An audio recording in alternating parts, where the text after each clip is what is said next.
Hello, welcome to Sportsbet TV with me, Paul Alster, as I look forward to Saturday, the 23rd of August, which is, of course, Eboard Day at York. It's the centrepiece on what is a glittering card there. There's also some great racing across Britain and Ireland. If you're new to this service here at YouTube at Sportsbet, then please press the subscribe key just below this screen and you'll be able to be informed about each and every time I post one of my free selections here on this service, where they're nearly always at good each way prices. We've been offering our each way selections for over 5 years now, showing a good profit over the period, which is not easy to do when you're avoiding horses towards the top of the market. Now, if you're interested in four more selections for Saturday, I've got one for you on this service for Saturday, then do check out my Out in Front subscription service, the link for which can be found in the description box just below this screen. Things have been going quite nicely. We're having quite a nice run at York, starting off with a lovely 12 to 1 winner on day one of the meeting. And I'd be more than happy for you to join us because we're moving into that late summer run where there's going to be some marvellous racing coming up in the coming weeks. The Irish Champions weekend, the Sprint Cup weekend at Haydock, of course, Doncaster, St Ledger fixture, and the autumn double, and the jumping's going to start to get going. So much to get our teeth into, and I hope you'll join me and my subscribers who really enjoy the regular feed of information and analysis that I provide them with, and horses at very tasty prices.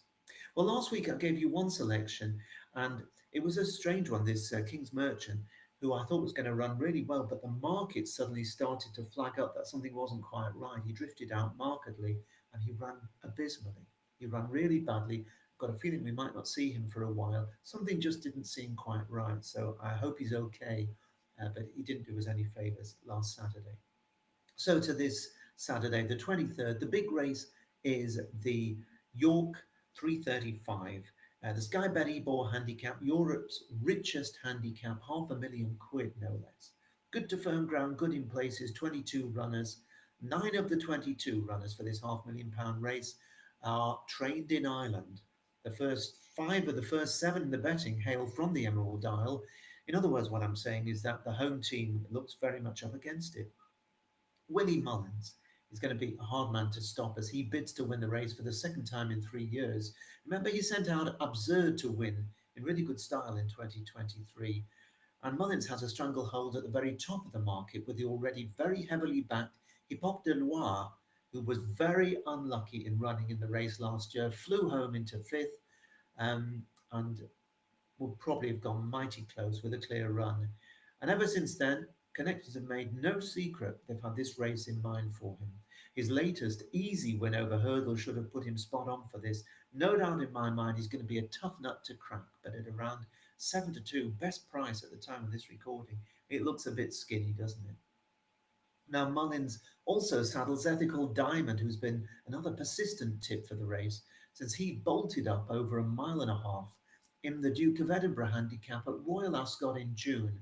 He's been raised £8 since then, but will arrive fresh and raring to go. He's trying out a new trip, going up in distance, but he does give the impression that he will stay. And Willie Mullins has a third string in Carlos, a lightly raced 4-year-old who disappointed at Royal Ascot in June, but then ran a better race on home soil last time. However, the fast ground, I think, might be an issue for Carlos. Now, Aidan O'Brien, of course, is never to be underestimated. He's represented by both Queenstown and London City. I'm a little bit surprised to see Ryan Moore on Queenstown, who was 17th in the race last year when Connection said the fast ground clearly didn't suit him. Well, unless it rains, it's going to be fast ground again.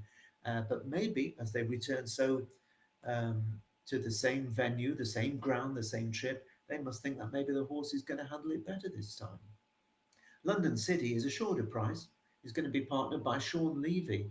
He landed a mile and a half handicap at York in May 2024 and has been lightly raced since then. His latest Group 2 effort over a mile and 6 at the Curragh suggested, though, that he's worth his place in this lineup, London City. Now, it's Quite remarkable, really, that the only home trained horse in this race at single figures in the betting at the time of this message is the John and Thady Gosden trained French master who won the Copper Horse Handicap at Royal Ascot over this trip in June in tremendous fashion. He then ran a fine race, went fifth to Scandinavia in the Group 1 Goodwood Cup last time out, and dropping back into handicap company despite a mark of 108, he has a serious chance, French master, if things pan out for him. And I don't think the quick round is going to be any sort of an issue for him. Roger Varian will doubtless be hoping that somehow, the ground eases for his shadow dance to have a fighting chance. Now, he landed a hot mile and a half handicap at the Ebor meeting last year on good ground. Then he was narrowly beaten over this trip in the Mallard handicap at Doncaster in September last year off a £5 higher mark. He's only had one run this season and he shaped really well, I thought, at Goodwood last month. It was an inadequate 10 furlongs and he was staying on. He looks to have been primed for this, but he really, I feel, is going to need just a little bit of juice in the ground, or at least something to take the sting out of the good to firm ground if he's going to win. Now, James Tate, really good young trainer, has got Majestic Warrior, who was a really promising 3-year-old 2 seasons ago. Then he missed very nearly 2 years prior to making a winning reappearance at Thirsk in the spring, this spring, over a mile and a half. Then he's disappeared again. He was raised £9 for that. He could be anything, this horse. He's a real dark horse, Majestic Warrior. And he's also been the quiet each way, anti-post support. Now, the toughest Kihava for Adrian Keatley was second in the race last year and tries to go one better this time off a £9 higher mark.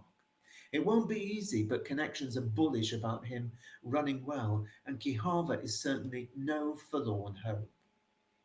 Now, Siege of Troy for Johnny Murta ran well in a Group the Irish staying event last time and has the very promising young apprentice Patrick McGettigan on board, claiming £7 as she reverts to handicap company.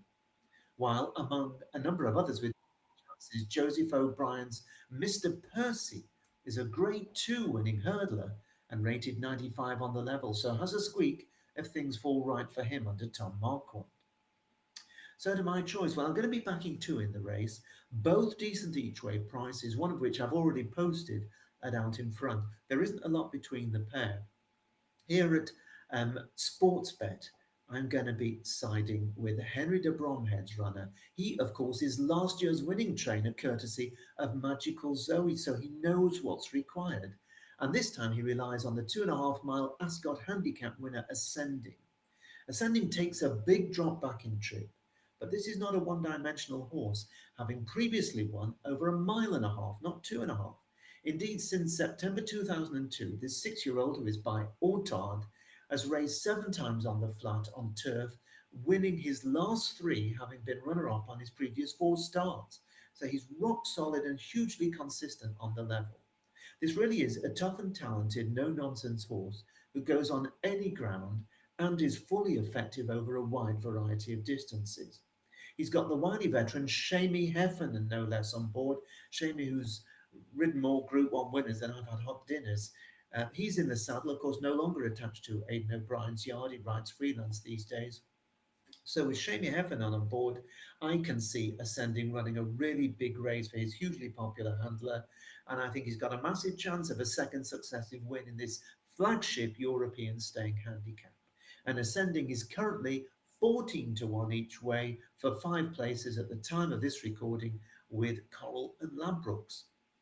So Ascending it is for me here at Sportsbet. If you're interested to find out what's the other horse that I'll be backing as a saver, it's one of 4 horses I'm recommending on Saturday at Out in Front, and you can check them all out by clicking on the link in the description box below this screen. But that's it for now. Let's hope it's going to be a dry weekend. I know there's a bit of weather reportedly coming in at the start of next week. Let's hope it doesn't blight the bank holiday Monday racing. But for now, from me, Paul Alster, I wish you the very best. Enjoy the weekend. Bye-bye for now.